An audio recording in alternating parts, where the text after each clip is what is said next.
Postingan Jering pun dikomentari oleh Aldi Taher. Aldi Taher juga meminta Jering untuk melakukan poligami.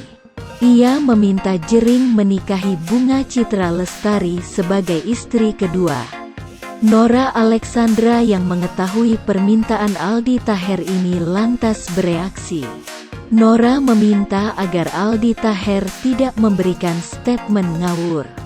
Nora dalam postingan Instagramnya menegaskan tak akan meninggalkan Jering, meski sudah menyerah menasehati.